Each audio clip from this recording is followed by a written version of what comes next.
ప్రేమల మా తండ్రి, ప్రభువాని స్తోత్రం చెల్లించుకొచ్చిన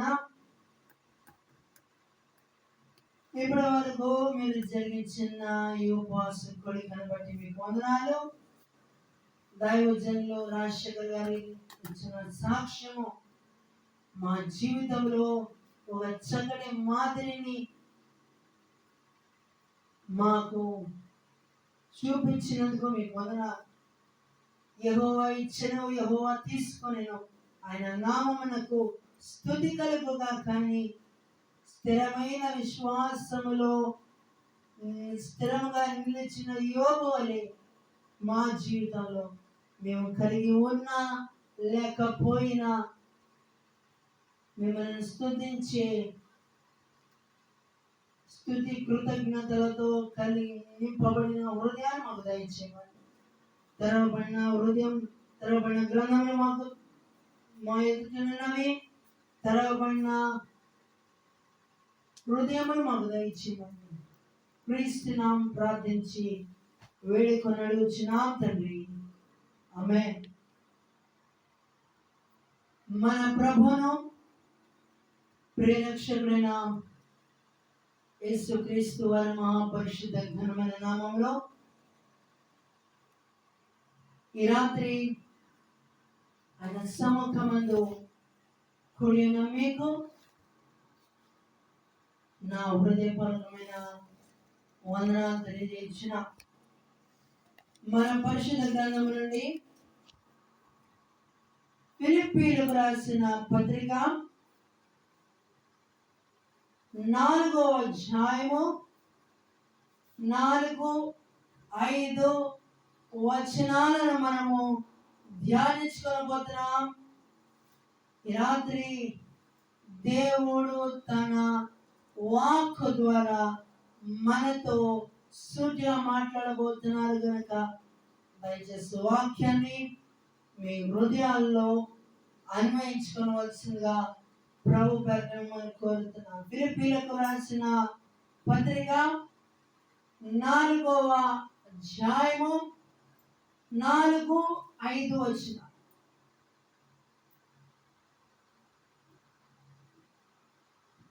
ఫిలిప్పీలకు రాసిన పత్రిక 4వ అధ్యాయము 4-5 వచనం.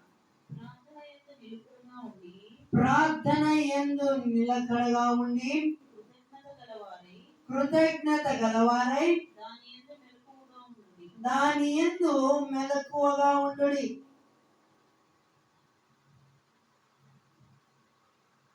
అర్థమైందండి? ఇక్కడ మన ఒక మాటను మనం గమనిస్తే, ఎల్లప్పుడూ ప్రభువునందు ఆనందించుడి. ఎల్లప్పుడూ ప్రభువునందు ఆనందించుడి. మరలా చెప్పుదును, ఆనందించుడి. దేని యందు మనం ఆనందించాలంటే అండి, దేని యందు? ప్రభువునందు మనం ఆనందించాలి. ఈనాడు అది వాళ్ళ మాయకత్వం అనుకోవాలో ఏమనుకోవాలో నాకు అర్థం కావట్లేదు. కానీ ప్రభువునందు ఆనందించవలసిన వారు ప్రస్తుత సమాజంలో నివసిస్తున్న మనుషులు ఈ లోకములో ఉన్న ఈ తాత్కాలికమైన సుఖ భోగాల కొరకు ఆనందిస్తున్నారు. వారి ఆస్తులను చూసి, వారికి ఉన్న పేరు ప్రఖ్యాతులను చూసి వారు ఆనందిస్తున్నారు. గమనిస్తున్నారండి? వారు కలిగిన పేరును బట్టి ఆనందిస్తున్నారు, వారు కలిగిన హోదాను బట్టి ఆనందిస్తున్నారు, వారు కలిగి ఉన్న భోగ భాగ్యాలను బట్టి వారు ఆనందిస్తున్నారు, వారు కలిగి ఉన్న మేడ మిద్రను చూసి వారు ఆనందిస్తున్నారు, వారికి కలిగి ఉన్న ఆస్తులను చూచి వారు ఆనందిస్తున్నారు. ఇవి ఈ లోకంలో శాశ్వతమా? ఇవి లోకంలో శాశ్వతమా? ఇవి తాత్కాలికమైనవి. కానీ దేవునిలో మనము స్థిరముగా నిలబడితే మన జీవితంలో అది తరగని ఆనందం. అది ఎన్నటికీ తరగదు.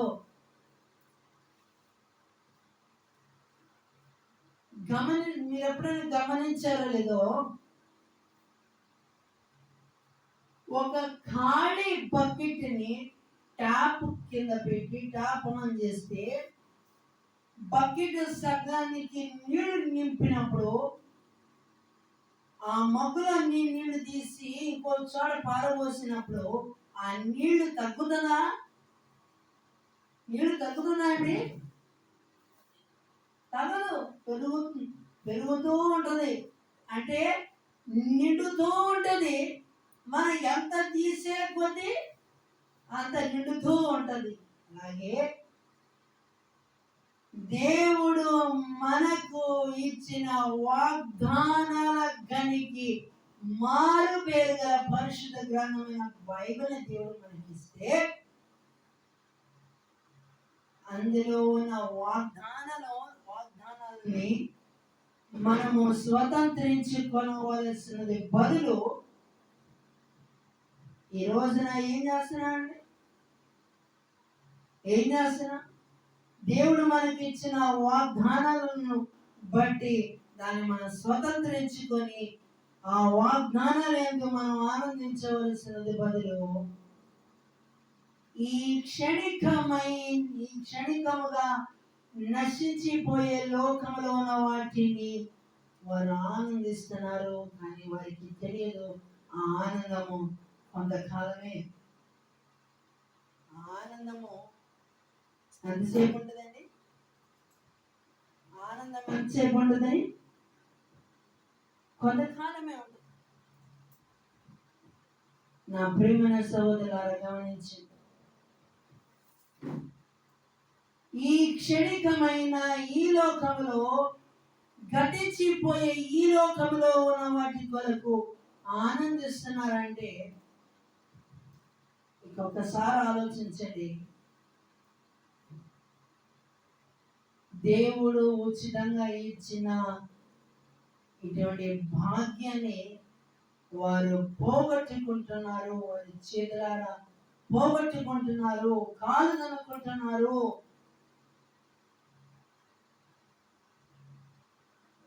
నా ప్రేమ సహోదరులారా తర్వాత ఎల్లప్పుడూ ప్రభువునందు ఆనందించుడి. మళ్ళా చెప్పుదును, ఆనందించుడి. మీ సహనమును సకల జనులకు తెలియబడనీయుడి. మాట మీ బైబిల్ అండర్లైన్ చేసుకోవచ్చు. చాలా ప్రాముఖ్యమైన మాట. ఈనాడు మానవునికి సహనం లేదు, ఓర్పు లేదు, దీర్ఘశాంతం అంతకంటే లేదు. ఏంటండి?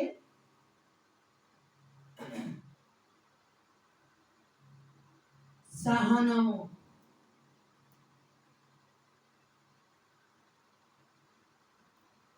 నా ప్రేమ సహోదరులారా గమనించండి, ఒక వ్యక్తి గుండెలో క్రీస్తు స్వారూప్యము ఉన్నప్పుడు అతనిలో క్రీస్తు కలిగి ఉన్న ఆ లక్షణాలు కనబడతాయి. అందుకని క్రీస్తు యేసుకు కలిగిన ఈ మనస్సు, ఒకసారి అదే ఫిలిప్పీయులకు రాసిన పత్రిక 2వ అధ్యాయము 5వ వచనం. ఫిలిప్పీయులకు రాసిన పత్రిక 2:5. క్రీస్తు యేసుకు కలిగిన ఈ మనస్సు మీరును కలిగి ఉండు. ఎట్లాంటి మనస్సు? జాలి గల మనస్సు, సహనము గల మనస్సు, దీర్ఘశాంతముతో కూడిన మనస్సు. ఇతరులను ఎప్పుడు చూచినా వారిని దీవించే మనసు. చెప్పాలంటే చాలా సిగ్గుచేటుగా ఉంది. క్రీస్తు రక్తము చేత కడగబడిన వారి నోట్లో నుంచి బూతులు వస్తున్నాయి అంటే ఈయన బట్టి కదా నా నామము అన్ని జనుల మధ్య దూషించబడుతుంది. నా ప్రియమైన సహోదరులారా, అందుకని దేవుని వాక్యం సెలవిస్తుంది, మీ నోట బూతులను సరసోక్తులను రాకూడదు, అవి మీకు తగదు అనే వాక్యము ఖండిస్తుంది, హెచ్చరిస్తుంది, గద్దిస్తుంది. గద్దింపునకు దేవుని వాక్యము గద్దింపునకు లోపడ్డావా, నీవు ధన్యుడు. నీ బ్రతుకు మారుతుంది, నీ జీవితం మారుతుంది.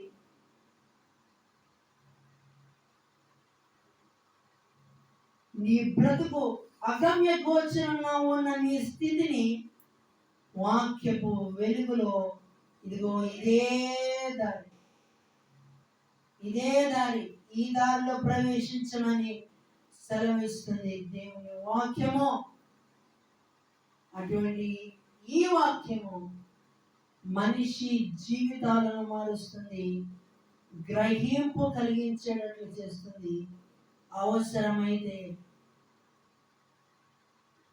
ఖండించాల్సిన సమయంలో ఖండిస్తుంది, గద్దించాల్సిన సమయంలో గద్దిస్తుంది, ఆదరణ కలిగించాల్సిన సమయంలో ఏం చేస్తుంది, ఆదరిస్తుంది. అంటే ఒక్కొక్క సందర్భాన్ని బట్టి ఒక్కొక్క విధంగా పరిశుద్ధ గ్రంథమైన బైబిల్ మనకు తెలియజేస్తుంది. ఎప్పుడైనా గమనించారా, మీ కాలికి ఒక చిన్న ముళ్ళు గుచ్చుకుంటేనే మీరు తట్టుకోలేరే, అక్కడ దాకెందుకు, ముళ్ళు దాకెందుకు? మీ విషయంలో ఎవరైనా మీరు ఒక తప్పు చేయాల, కానీ వేరే వాళ్ళు మీరు చేయని తప్పును మీ మీదకి నేరాలు మోపుతూ ఉంటే ఆ మనిషి నుండి వచ్చే ప్రతిస్పందన, రెస్పాన్స్ ఎలా ఉంటుందండి?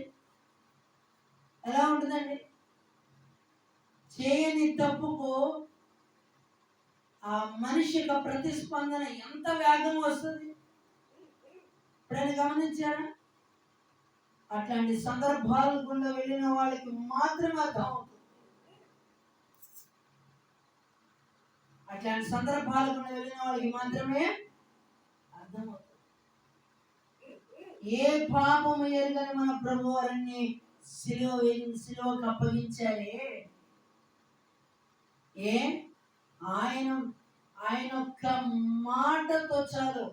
ఎందుకంటే ఆయనకు అంత శక్తి ఉన్నది. పుట్టుకుంటివాడిని బాగు చేయగల సమర్థుడే.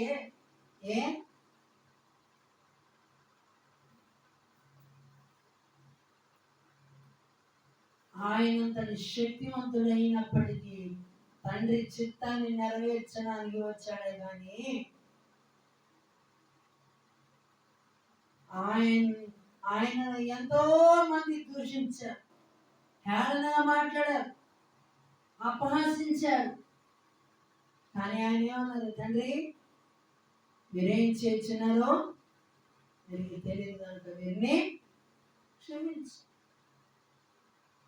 మన సహనము ఇతరులను క్రీస్తు యొద్దకు నడిపించే విధంగా ఉండాలి కానీ మనలను బట్టి జీవం గల దేవుని ఘనమైన నామానికి మచ్చ తెచ్చేవారిగా ఉండకూడదు.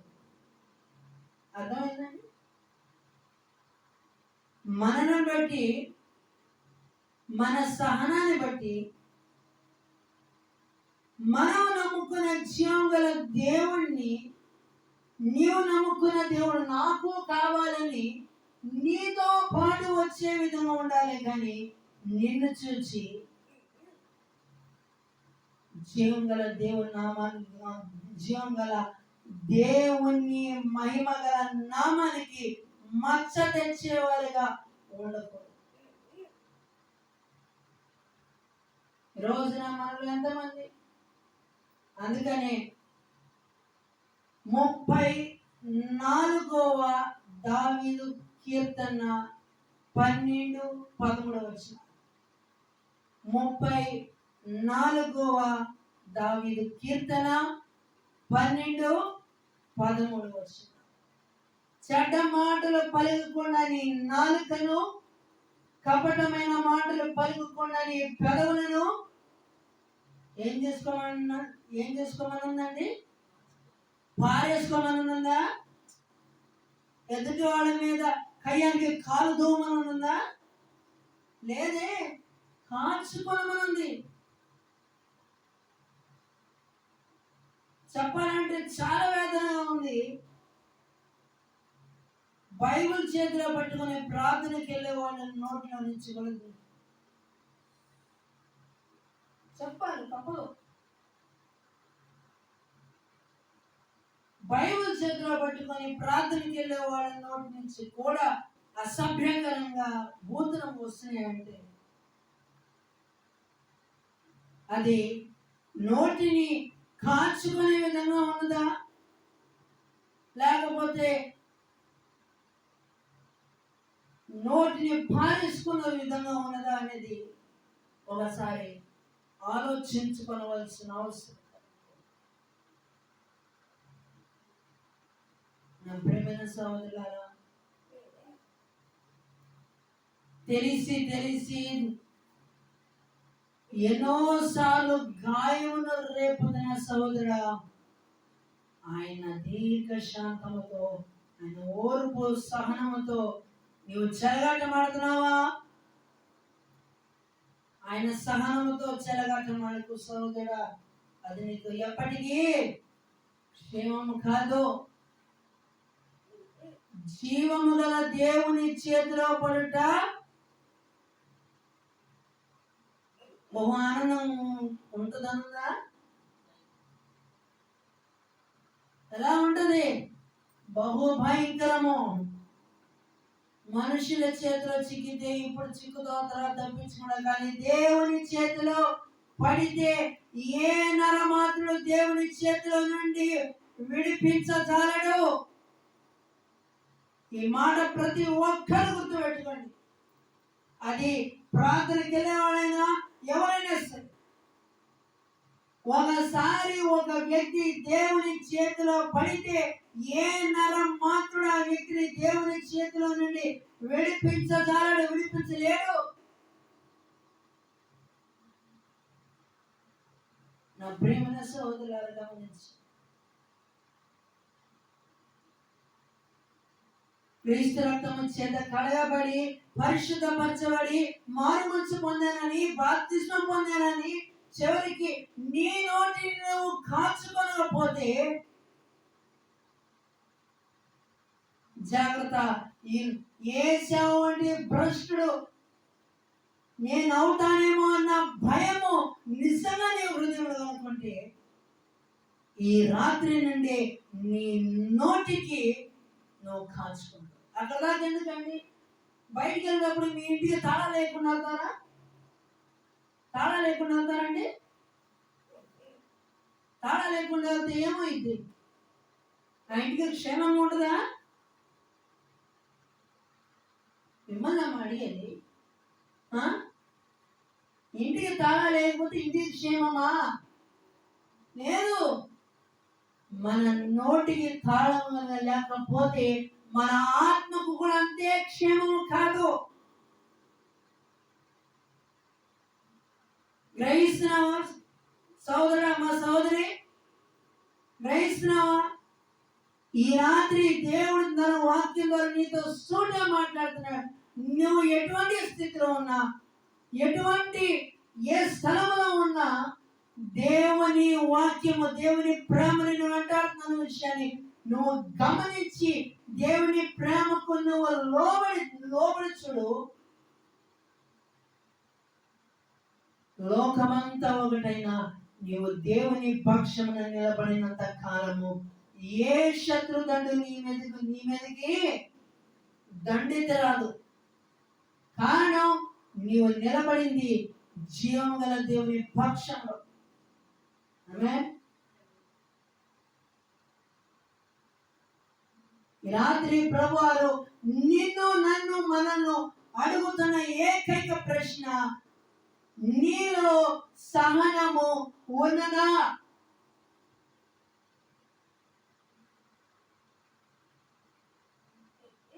బహుశా నా మాటలు కొంతమందికి చాలా కష్టతరంగా ఉండొచ్చు. ఇది నా మాటలు కాదు.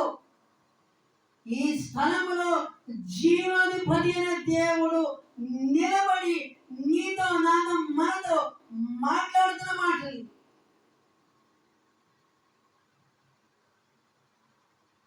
ఈ రోజున మానవునికి కొంచెం కూడా సహనము లేకుండా, దయాదాక్షిణ్యాలు లేకుండా ఎంత క్రూరత్వంగా ప్రవర్తిస్తున్నారో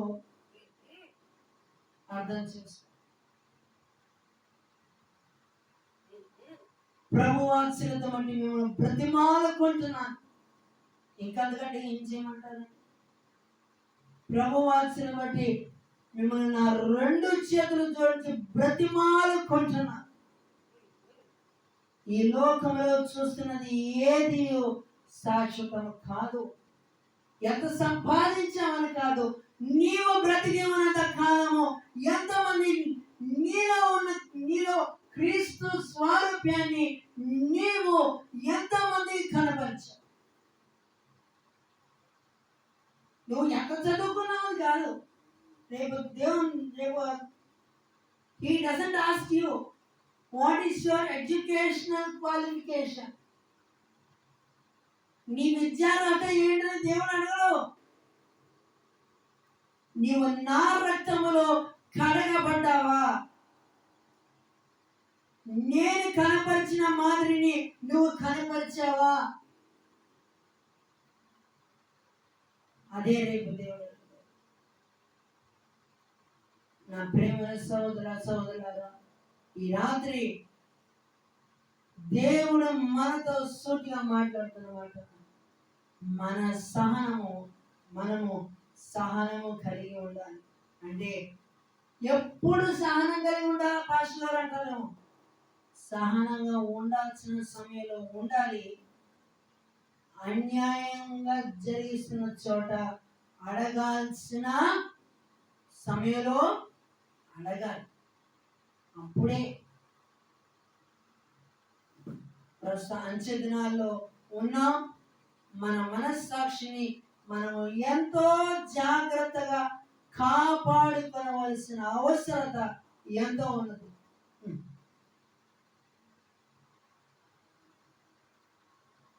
ఐదవ వచనం, ఫిలిప్పీయులకు రాసిన పత్రిక 4:5.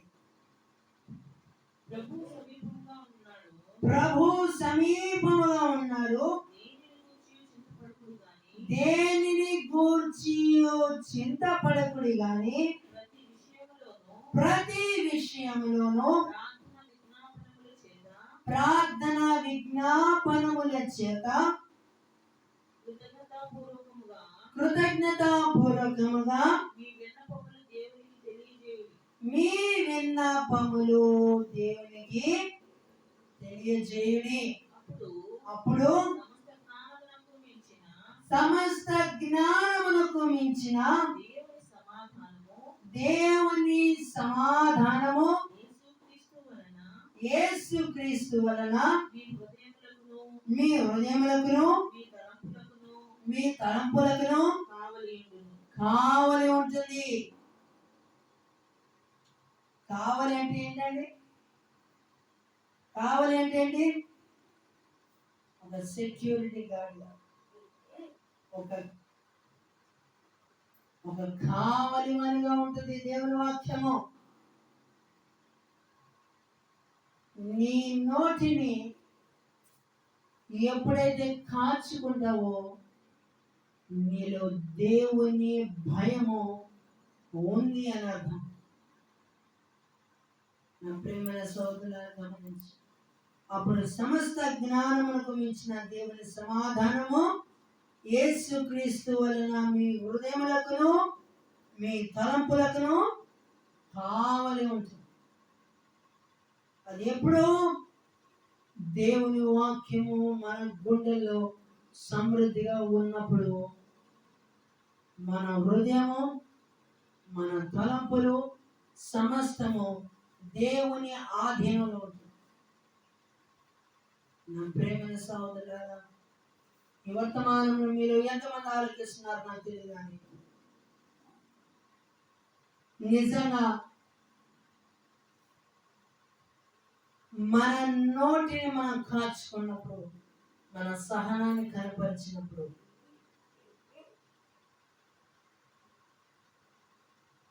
మన సహనానికి తగిన ప్రతిఫలము పరలోకంలో దేవుడు మనకు ఉంచాడు. దేవునికి మహిమ కలుగునుగాక. హల్లెలూయా. మన సహనాన్ని బట్టి, మనం కనపరిచే సహనాన్ని బట్టి కొంతమందినైనా మనము దేవుని దగ్గరకు తీసుకొని రాగలము.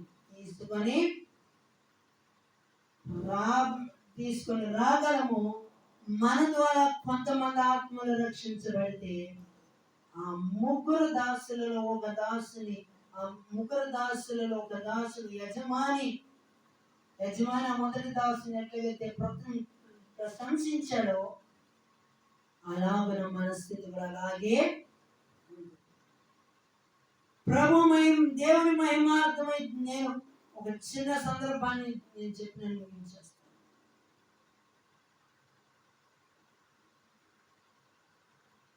నా 25 సంవత్సరాల ప్రాయంలో ఇప్పటి వరకు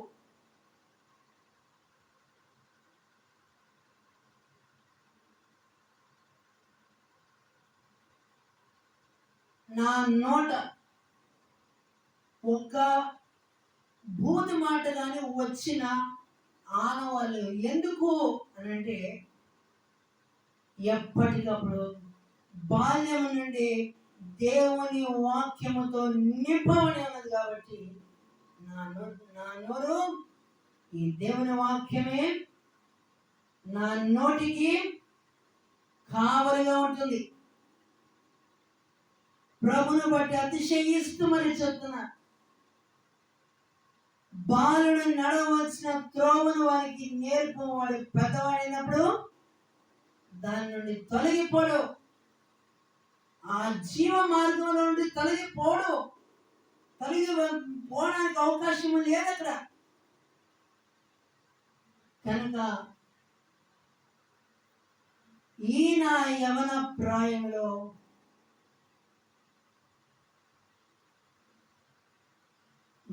నా బ్రతుకు దినములన్నిట అనేక మంది యవన బిడ్డలకు, చిన్నపిల్లలకు ఒక మాదిరిగా ఉంచుటకు పరిశుద్ధాత్మ దేవుని యొక్క సహాయము మీకు, నాకు, మనందరికీ తోడేయండి, నడిపించగాక. ఆమేన్. దయచేసి స్థలం ఉంచండి, ప్రార్థన చేస్తాం. ప్రేమగల మా తండ్రి, ప్రభువాని స్తోత్రం చెల్లించుకొచ్చిన ఈ రాత్రి వర్తమానం ఆలకించిన ఈ బిడ్డలను జ్ఞాపకం చేసుకును. మీరు కలిగి ఉన్న ఓర్పు, ఆ సహనము, ఆ దీర్ఘ శాంతము మేము కలిగి ఉండి మాలో దాగిన క్రీస్తు స్వరూపాన్ని అనేకులకు కనపరిచే బిడ్డలుగా మమ్మల్ని చేయమని ఈ రాత్రి విన్న వర్తమానము అనేక మంది హృదయాల్లో కార్యము జరిగించమని క్రీస్తునాం ప్రార్థించి వేడుకొని అడుగుచున్నాం తండ్రి. ఆమేన్.